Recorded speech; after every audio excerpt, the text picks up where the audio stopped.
પ્રિય મિત્ર, મારી સાથે સાથે પ્રેષિતોના કાર્યના 17મા અધ્યાયની 22મી કલમ જુઓ. અહીં લખવામાં આવ્યું છે, પાઉલ એરિયોપાગસના સભાગૃહને મોખરે ઊભો રહ્યો અને કહ્યું, એથેન્સવાસીઓ, સર્વ રીતે તમે ખૂબ જ ધાર્મિક છો. હવે પાઉલ પોતાના ઉપદેશની શરૂઆતમાં જ એથેન્સવાસીઓના ધાર્મિકપણાની વાત કરે છે અને એમને કહે છે કે તમે સર્વ રીતે ખૂબ જ ધાર્મિક છો. એ તદ્દન સાચું છે મિત્ર. એથેન્સવાસીઓ ખરેખર ધાર્મિક હતા. એથેન્સમાં અસંખ્ય મૂર્તિઓ હતી. એથેન્સવાસીઓ અને ગ્રીક લોકો પાસે અસંખ્ય દેવીઓ અને દેવતાઓ હતા. એમાં નાના દેવતાઓ હતા અને મોટા દેવો પણ હતા. દરેક બાબત માટે એમની પાસે વિવિધ પ્રમાણમાં દેવદેવીઓ હતા. પાઉલ એ જ બાબત તરફ એમનું ધ્યાન દોરે છે. એ લોકો ખૂબ ધાર્મિક હતા.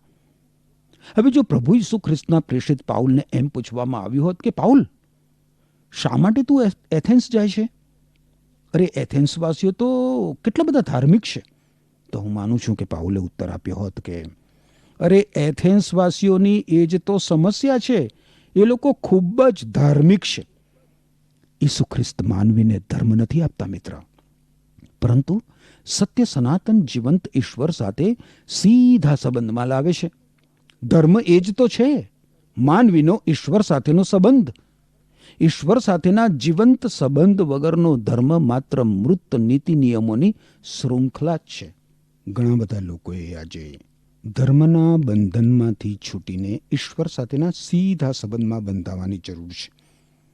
કેટલાક લોકો એવું કહે છે કે અમુક લોકો એટલા તો ખરાબ છે કે તેમને તેમના પાપોની માફી મળી શકે નહીં.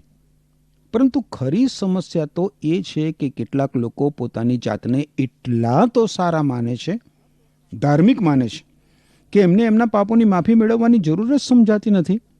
એવા લોકો માને છે કે પોતે ધાર્મિક છે, ઈશ્વરની નજરમાં પુણ્યશાળી છે, સારા છે. હકીકતમાં તો મિત્ર, પ્રભુ ઈસુ ખ્રિસ્ત વગર પૂરેપૂરી માનવજાત પોતાના પાપોમાં ખોવાયેલી છે. આ કારણને લીધે જ પાઉલ એથેન્સ શહેરમાં ગયો. એથેન્સવાસીઓએ પ્રભુ ઈસુ ખ્રિસ્તનો શુભ સંદેશ સાંભળવાની જરૂર હતી. હવે તમે એ જુઓ મિત્ર કે પાઉલ એથેન્સ શહેરમાં યહૂદી ભજન સ્થાનમાં ગયો નહીં. એથેન્સ શહેરમાં પ્રભુ ઈસુ ખ્રિસ્તના શુભ સંદેશનું પ્રચાર કાર્ય શરૂ કરવા માટે એની પાસે કોઈ તખતો નહોતો. પાઉલ એરિયોપાગસના સભાગૃહમાં પોતાના ઉપદેશની શરૂઆત બહુ જ કુશળતાપૂર્વક કરે છે. હવે એથેન્સવાસીઓને ધાર્મિક ગણાવીને પાઉલ 23મી કલમમાં શું કહે છે જુઓ. કારણ તમારા શહેરમાંથી પસાર થતા હું તમારા ભજન સ્થાનો જોતો હતો, ત્યારે મેં એક એવી પણ વેદી જોઈ જેના પર અજાણ્યા દેવના ભજન માટે એવું લખેલું હતું. હું તમારા ભજન સ્થાનો જોતો હતો. પાઉલે એથેન્સવાસીઓના ભજનના પાત્રો જોયા. એણે તેમની વેદીઓ અને તેમની મૂર્તિઓ અને તેમના મંદિરો જોયા. પાર્થેનન નામનું અતિ ભવ્ય મંદિર એથેન્સવાસીઓની દેવી એથેના માટે બંધાયું હતું. એથેન્સ શહેરમાં ચારે કોર અસંખ્ય મૂર્તિઓ હતી. પાઉલે કહ્યું કે આ બધું મેં જોયું અને વેદીઓ મધ્યે મેં અજાણ્યા દેવના ભજન માટેની વેદી પણ જોઈ. હવે અજાણ્યા દેવના ભજન માટેની વેદીનો એ અર્થ થાય કે એથેન્સવાસીઓ વિશાળ મનના હતા. એ લોકો કોઈ પણ દેવને બાકાત રાખવા માંગતા નહોતા. એથેન્સ શહેરમાં આવીને કોઈ પૂછે કે તમે મારા દેવ માટે કોઈ વેદી રાખી નથી, તો એ લોકો કહી શકે કે આ અજાણ્યા દેવ માટેની વેદી એ તો તમારા દેવ માટે જ છે. આ રીતે કોઈ પણ પરદેશી કે અજાણ્યો માણસ અજાણ્યા દેવના ભજન માટેની વેદીએ આવીને પોતાના દેવની પૂજા અર્ચના કરી શકે, એમ માનીને કે આ વેદી એના દેવ માટે બાંધવામાં આવી છે. અથવા તો અજાણ્યા દેવના ભજન માટે શબ્દનો એ પણ અર્થ થાય મિત્ર કે એથેન્સવાસીઓ એવું માનતા હતા કે એવો કોઈ ઈશ્વર છે જેને તેઓ જાણતા નથી. કાલ્પનિક દેવ દેવીઓની મૂર્તિઓ બનાવીને તેની પૂજા અર્ચના કરનાર ઘણા બધા માણસો એવું માને છે કે તેમની મૂર્તિ પૂજાની પેલે પાર ક્યાંક કોઈ સત્ય સનાતન જીવંત ઈશ્વર અસ્તિત્વ ધરાવે છે. એ લોકો એ સત્ય સનાતન જીવંત ઈશ્વર વિશે કશું જાણતા નથી અને એ સાચા ઈશ્વર પાસે કઈ રીતે પહોંચી શકાય એ પણ એ લોકો જાણતા નથી. એથેન્સવાસીઓનો કિસ્સો આવો હતો. પાઉલ પોતાના ઉપદેશનો પાયો આ હકીકત ઉપર નાખે છે. પાઉલ એથેન્સવાસીઓને કહે છે કે તે આ અજાણ્યા ઈશ્વર વિશે તેમની સાથે વાત કરવા માંગે છે. પાઉલ એ લોકોને કહે છે કે જે ઈશ્વર વિશે તેઓ કંઈ જાણતા નથી, એ ઈશ્વર વિશે તેઓને કહેવા માંગે છે. એથેન્સવાસીઓ તો એમ જ માનતા હતા કે તેમને બધી જ બાબતોની ખબર છે. તેઓ સર્વજ્ઞાન સંપન્ન છે. આ ફિલસૂફોનું ટોળું કોઈ કોલેજના હોલમાં ચર્ચા વિચારણા કરે એમ એકબીજા સાથે સઘન ચર્ચા વિચારણા કરતા હતા. પરંતુ હવે પાઉલ જે ઈશ્વર વિશે એ લોકો કંઈ જ જાણતા નહોતા, એ ઈશ્વર વિશે તેઓની સાથે વાત કરવાનો પ્રારંભ કરે છે. એ ઈશ્વર કોણ છે? સૌ પ્રથમ તો એ ઈશ્વર સૃષ્ટિના સર્જનહાર છે. 24મી કલમમાં પાઉલ એ ઈશ્વર વિશે માહિતી આપતા કહે છે કે દુનિયા અને તેની અંદરનું સર્વસ્વ ઉત્પન્ન કરનાર ઈશ્વર આકાશ તથા પૃથ્વીના પ્રભુ છે અને તે માણસોએ બાંધેલા મંદિરોમાં રહેતા નથી. જૂના કરારથી માંડીને મિત્ર ઇઝરાયેલી પ્રજાને મુલાકાત મંડપ અને મંદિરનો નકશો આપતી વખતે પણ સમગ્ર સમયકાળ દરમિયાન ઈશ્વરે સ્પષ્ટ કર્યું હતું કે ઈશ્વર કોઈ એક ભૌગોલિક સ્થળમાં રહેતા નથી. ઈશ્વરનું મંદિર અર્પણ કરતી વખતે મહાન રાજા સોલોમને પણ એ સત્ય સ્વીકારતા રાજાઓના પહેલા પુસ્તકના 8મા અધ્યાયની 27મી કલમમાં નોંધ્યું છે. એ પ્રમાણે કહ્યું હતું કે શું દેવ ખરેખર પૃથ્વી પર વસશે? જો આકાશ તથા આકાશોનું આકાશ તારો સમાવેશ કરી શકતું નથી, તો આ મારું બાંધેલું મંદિર તારો સમાવેશ કરે એ કેટલું બધું અશક્ય છે. જૂના કરારના આ મહામાનવો એ સત્યને સમજ્યા હતા મિત્ર કે સર્જનહાર અને જીવંત ઈશ્વર કોઈ ઇમારતમાં રહી શકે નહીં જેને માણસે બાંધી હોય. માણસ ઈશ્વરે બનાવેલા વિશ્વમાં રહે છે, તો પછી માણસને એવો વિચાર શા માટે આવે છે કે તે ઈશ્વરને રહેવા માટેની ઇમારત અથવા તો મંદિર બાંધી શકે? વારું આગળ હવે 25મી કલમ જુઓ. પાઉલ કહે છે, વળી માણસોની મદદની તેમને કંઈ જરૂર નથી, કારણ તે પોતે જ બધા માણસોને જીવન, શ્વાસ અને સગડો આપે છે. અહીં પાઉલ એથેન્સવાસીઓને બહુ જ સ્પષ્ટ શબ્દોમાં જણાવે છે કે ઈશ્વરને તમારી પાસેથી કંઈ પણ જોઈતું નથી. તમે તેમના માટે એક વેદી બનાવી અને તમે તેને ખોરાક માટે અર્પણો ચઢાવો છો. એથેન્સવાસીઓ અજાણ્યા ઈશ્વરને જણાવવા માંગતા હતા કે તેમની તેને કદર છે. એ લોકો એ પણ ધ્યાનમાં રાખે છે. હવે પાઉલ એ લોકોને કહે છે કે ઈશ્વરને તમારી પાસેથી કશાની જરૂર નથી. ઈશ્વર તો આપે છે. ઈશ્વર તમને જીવન આપે છે. ઈશ્વર તમને શ્વાસોશ્વાસ આપે છે. ઈશ્વર તમને સૂર્યપ્રકાશ, ચંદ્ર અને તારા આપે છે. ઈશ્વરે તમને બધું જ આપ્યું છે. આ એથેન્સવાસીઓ સૂર્યની પણ પૂજા કરતા હતા. એ લોકો કહેતા હતા કે એપોલો દેવ પોતાના રથમાં બેસીને દરરોજ આકાશમાં વિહાર કરવા નીકળે છે. પાઉલ કહે છે કે આ સૂર્ય એ તો સર્જનહાર ઈશ્વરે બનાવ્યો છે અને તે તમારા માટે ઈશ્વરની એક ભેટ છે. સર્જનહાર ઈશ્વર તો જીવંત ઈશ્વર છે. ઈશ્વરે જ તમને આ બધું આપ્યું છે અને તે સર્જનહાર ઈશ્વર તમને દુષ્કર્મોના બંધનોમાંથી, તમારા પાપોની શિક્ષામાંથી મુક્તિ પણ આપે છે.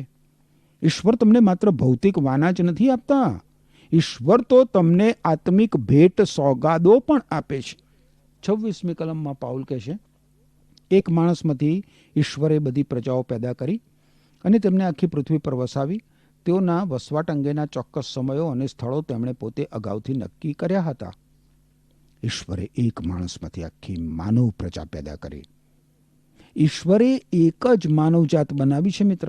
માણસોની કંઈ જુદી જુદી જાતો બનાવી નથી. માનવી એટલે માનવી, એક જ માનવજાત. હવે પાઉલનું આ વિધાન એટલે કે માનવીના વસવાટ અંગેના ચોક્કસ સમયો અને સ્થળો ઈશ્વરે પોતે અગાઉથી નક્કી કર્યા હતા, એ બહુ જ આકર્ષક વિધાન લાગે છે. ઈશ્વરે સમગ્ર સૃષ્ટિનું સર્જન કર્યું અને માનવીનું પણ સર્જન કર્યું. એટલું જ નહીં, પણ એ કેટલું બધું નોંધપાત્ર મિત્ર છે કે ઈશ્વરે પૃથ્વી પર માનવોને ચોક્કસ ભૌગોલિક સ્થળોમાં મૂક્યા છે. ઈશ્વરે પોતાના સર્જન માટે ભૌગોલિક સ્થળો પણ અગાઉથી નક્કી કર્યા છે. ઈશ્વરે જુદી જુદી પ્રજાઓને જુદા જુદા ભૌગોલિક સ્થળોમાં મૂકી છે. હવે 27મી કલમમાં પાઉલ કહે છે, તેમણે એટલા માટે એવું કર્યું કે પ્રજાઓ તેમની શોધ કરે અને તેમની હાજરીનો અનુભવ કરતા કદાચ તેમને પ્રાપ્ત કરે, છતાં હકીકતમાં ઈશ્વર આપણામાંના કોઈથી દૂર નથી. આ શબ્દ સમૂહ પ્રજાઓ તેમની શોધ કરે, એટલે કે માનવીઓ ઈશ્વરની શોધ કરે. એનો અર્થ એ થયો મિત્ર કે માણસો ઈશ્વરનો અનુભવ કરે, ઈશ્વરને પ્રાપ્ત કરે. માણસ સત્ય, સનાતન, જીવંત અને સાચા ઈશ્વરને શોધતો નથી. માણસ તો પોતાની કલ્પનામાં આવે એવા દેવદેવીઓનું સર્જન કરીને એમની પૂજા અર્ચનામાં લાગી ગયો છે. માણસ ઈશ્વરની મૂર્તિ બનાવીને તેની પૂજા અર્ચના કરવા તૈયાર છે.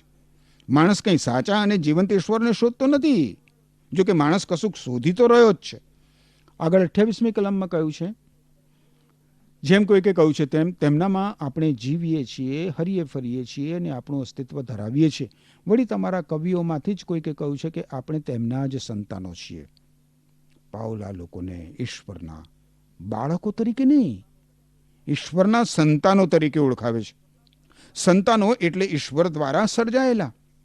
હવે ઈશ્વરને તેમણે સર્જેલી સૃષ્ટિ ઉપરથી જાણી શકાય છે મિત્ર. ઈશ્વર આપણ પ્રત્યેકની નજીક પણ છે, પરંતુ ઈશ્વર પોતે સર્જેલી સૃષ્ટિમાં બંધાઈને બેઠા નથી. ઈશ્વર તો સૃષ્ટિથી પર છે. ઈશ્વર સર્જનહાર છે, સર્જક છે. સર્જન નથી, સૃષ્ટિ નથી.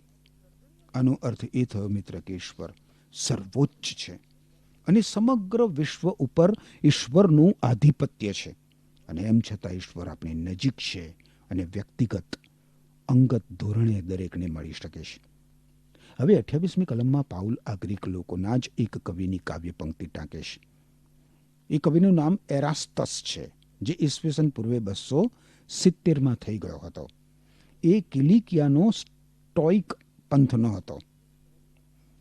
ઝિયસ નામના દેવની સ્મૃતિમાં તેણે એક કાવ્ય રચના કરી હતી, જેની એક પંક્તિ એમ કહેતી હતી કે આપણે ઈશ્વરના સંતાનો છીએ. કલિએથેન્સ નામનો ઈસવીસન પૂર્વે 300ની સાલમાં એક બીજો કવિ થઈ ગયો, જેણે ઝિયસ નામના દેવ વિશે એક કાવ્ય રચના કરી હતી. એણે પણ લખ્યું હતું કે આપણે ઈશ્વરના સંતાનો છીએ. જો કે પાઉલ અલબત્ત અહીં એવું કહેવા માંગે છે કે આપણે ઈશ્વરનું સર્જન છીએ. 29મી કલમમાં જુઓ પાઉલ શું કહે છે. આપણે ઈશ્વરના સંતાન હોવાથી એવું ન ધારવું જોઈએ કે માણસે પોતાની કલ્પના અને કળા કૌશલ્યથી બનાવેલી સોના, રૂપા કે પથ્થરમાંથી બનાવેલી પ્રતિમા જેવું તેમનું સ્વરૂપ છે. ના ના, તમે જુઓ મિત્ર, અહીંયા પાઉલ કેટલું બધું સ્પષ્ટ શબ્દમાં કહે છે કે આપણે મૂર્તિ પૂજકો બનવું ના જોઈએ, મૂર્તિ પૂજકો ના બનવું જોઈએ. ઈશ્વરે માણસો સમક્ષ પોતાને સર્જનહાર તરીકે પ્રદર્શિત કર્યા છે. એ ઈશ્વરનું સર્જન શું માણસ કરી શકે? ઈશ્વરે પોતાને સર્જનહાર તરીકે અને જીવંત ઈશ્વર તરીકે પ્રદર્શિત કર્યા છે. જીવંત ઈશ્વરની પ્રતિમા બનાવી ઈશ્વરનું અપમાન કેવી રીતે કરી શકાય? હવે પાઉલ ઈશ્વરને માનવીના ઉદ્ધારકર્તા તરીકે પ્રસ્તુત કરે છે. જુઓ 30મી કલમ. માણસના અજ્ઞાનપણાના સમયોમાં ઈશ્વરે એ ચલાવી લીધું, પણ હવે તે સર્વ જગ્યાએ વસતા માણસોને પોતાના બધા દુષ્ટ માર્ગોથી પાછા ફરવા આજ્ઞા કરે છે. એવો એક સમય હતો મિત્ર કે જ્યારે માણસના અજ્ઞાનપણાને લીધે મૂર્તિ પૂજા અને અંધશ્રદ્ધા ચાલતી હતી. હવે દુનિયામાં ઈશ્વરનો પ્રકાશ આવી ચૂક્યો છે. દરેકે દરેક સ્થળે ઈશ્વર માણસને ઈશ્વરગમ વાળવાની આજ્ઞા આપે છે. પ્રકાશ જવાબદારી ઉત્પન્ન કરે છે. પ્રભુ ઈસુ ખ્રિસ્તની મારફતે માનવી ઈશ્વર સાથે સીધા સંબંધમાં આવી શકે છે. પોતાના પાપોનો પશ્ચાતાપ કરીને પ્રભુ ઈસુ ખ્રિસ્ત પર વિશ્વાસ કરીને માનવી જીવંત અને સાચા ઈશ્વર સાથે મેળ મિલાપ કરી શકે છે. ઈશ્વરનો આ પ્રકાશ તમને મળ્યો છે મિત્ર? તો પછી હવે જવાબદારી તમારી છે કે ઈશ્વરના પ્રકાશને તમે કેવો પ્રતિભાવ આપો છો. તમારા પ્રતિભાવ ઉપર તમારું અનંત આત્મિક ભાવિ અવલંબે છે. મારી તમને નમ્ર વિનંતી છે મિત્ર કે એ વિશે તમે ગંભીરતાપૂર્વક વિચારો તો સારું. મારા હૃદયની તમારા માટે ઈશ્વરને એ જ પ્રાર્થના છે મિત્ર કે તમે ઈશ્વરનો પ્રકાશ ગ્રહણ કરો. ઠીક, આપણે આગળ વધીએ પ્રેષિતોના કાર્યના 17મા અધ્યાયમાં અને એની 31મી કલમ જોઈએ. કારણ તેમણે પસંદ કરેલા એક માણસ દ્વારા આખી દુનિયાનો અદલ ન્યાય કરવા માટે તેમણે એક દિવસ નક્કી કર્યો છે. એ માણસને મરણમાંથી સજીવન કરીને તેમણે બધાની સમક્ષ એ વાતની સાબિતી આપી છે. યાદ રાખો મિત્ર, ઈશ્વર જ્યારે ન્યાય કરશે ને ત્યારે તે યોગ્ય જ હશે, સાચો જ હશે, અદલ ઇન્સાફ. દુનિયાનો ન્યાય કરનાર ઈશ્વર છે. પ્રભુ ઈસુ ખ્રિસ્ત, એમના હાથમાં ખીલા પોંકાયા હતા, એમને મરણમાંથી સજીવન કરવામાં આવ્યા હતા. એ તો છે માનવીના અજોડ ઉદ્ધારક પ્રભુ ઈસુ ખ્રિસ્ત. ઈસુ ખ્રિસ્ત મરણમાંથી સજીવન થયા તે સમગ્ર માનવજાત માટેની ઘોષણા છે. પાઉલે પ્રભુ ઈસુ ખ્રિસ્તના પુનરુત્થાન વિશે સમગ્ર માનવજાત માટેનો અર્થ સમજાવી દીધો. એ કાં તો માનવી માટે આશીષરૂપ હોઈ શકે અથવા તો શિક્ષારૂપ હોઈ શકે. માનવીની ઈચ્છા ઉપર એ આધારિત છે મિત્ર. ગ્રીક લોકોને ઈશ્વરના ન્યાયકરણનો ખ્યાલ હતો જ નહીં. મોટાભાગના ગ્રીક લોકો અનેક દેવદેવીઓની પૂજા અર્ચના કરવાનું વધારે પસંદ કરતા હતા. સત્ય, સનાતન, જીવંત અને સાચા ઈશ્વરની આરાધના ભક્તિ કરવાને સ્થાને અનેક દેવદેવીઓની પૂજા અર્ચના કરનાર ગ્રીક લોકોને મરણમાંથી સજીવન થવાની વાત માની શકાય એવી જ નહોતી. એમાં એ લોકોની ઉપર સીધો પ્રહાર થતો હતો. અને એમ છતાં પાઉલે તેમનાથી સત્ય છુપાવ્યું નહીં.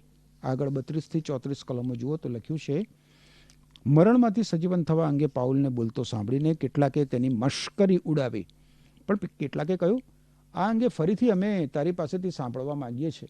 એમ પાઉલ સભામાંથી જતો રહ્યો. કેટલાક માણસો તેની સાથે જોડાયા અને વિશ્વાસ કર્યો. તેમાં એરિયોપાગસનો સભ્ય ડાયનિસિયસ, હેમેરિયસ નામની એક સ્ત્રી અને બીજા કેટલાક હતા. આ લોકો મરણમાંથી સજીવન થવાને વાત સાંભળીને પાઉલની મશ્કરી કરે છે. પ્રભુ ઈસુ ખ્રિસ્તના શુભ સંદેશની મશ્કરી કરનારા પણ હોય છે મિત્ર, અને પ્રભુ ઈસુ ખ્રિસ્તના શુભ સંદેશનો સ્વીકાર કરનારા પણ હોય છે. એથેન્સ શહેરમાં પ્રભુ ઈસુ ખ્રિસ્તનો શુભ સંદેશ સાંભળીને પ્રભુ ઈસુ ખ્રિસ્તને શરણે આવનારા લોકોની સંખ્યા ખાસ્સી હતી. તમે પણ મિત્ર પ્રભુ ઈસુ ખ્રિસ્તનો શુભ સંદેશ સાંભળ્યો છે. પ્રભુ ઈસુ ખ્રિસ્તના શુભ સંદેશની તમે મશ્કરી કરવાનું પસંદ કરશો કે તેનો સ્વીકાર કરવાનું પસંદ કરશો મિત્ર? તમારું અનંત આત્મિક કલ્યાણ સધાય એવી પસંદગી કરવા માટે ઈશ્વર તમને કૃપા આપો. ઈશ્વર તમને આશીષ આપો. આમેન.